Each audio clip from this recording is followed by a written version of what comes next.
이슈 또 이슈 정순영 기자와 함께합니다. 문창극 후보자가 24일 오전 10시 긴급 기자회견을 통해 자진 사퇴를 했죠. 네, 그렇습니다.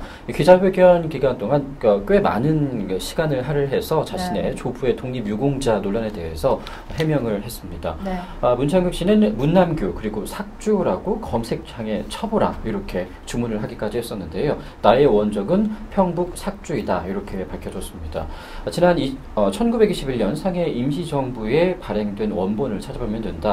하지만 이 문제는 우리 가족들이 조용하게 처리하기로 했다. 왜냐하면 이런 정치적인 싸움으로 우리 할아버지의 명예가 훼손될 수 있기 때문이다. 이렇게 입장을 밝혔습니다.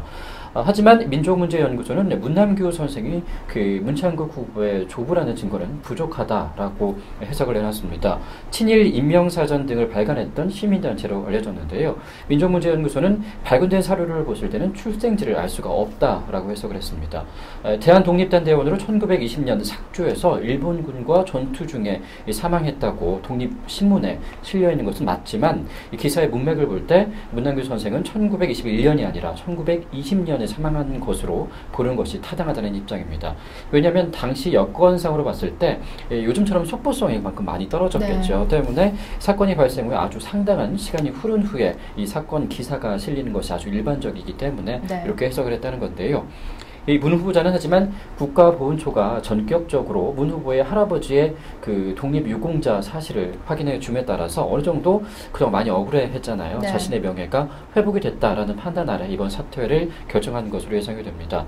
그동안 청와대는 이 문 후보자가 스스로 자진 사퇴하는 방향으로 정리하기 위해서 많은 설득을 해왔다고 알려져 있었는데 하지만 자신의 명예 회복을 위해서 절대 사퇴할 수 없다는 입장을 고수해왔다고 합니다. 하지만 이번에 박 대통령의 부담을 줄 수 없다는 입장을 밝히면서 전격 사퇴를 밝혔는데요. 무엇보다 저는 오늘 기자회견을 보면서 문 후보자가 나를 후보자로 이끈 분은 그분이시고 또 나를 다시 접을 수 있는 분들도 바로 그분이다 라고 밝혔습니다. 국민분들도 그분이 누군지 다들 알고 계시겠지만 어떻게 보면 참 굉장한 맹목적인 그런 신앙과 같은 그런 믿음을 갖고 계신 분이 아닐까 이런 생각도 들었습니다. 네, 이 문창극 후보자의 기자회견을 듣다 보니까요. 웅변을 하는 듯하다라는 생각까지 들었는데 그동안 할 말이 얼마나 많았을까요? 이제 좀 국민이 원하는 인사로 청와대가 정신을 차려주길 기대를 해보겠습니다.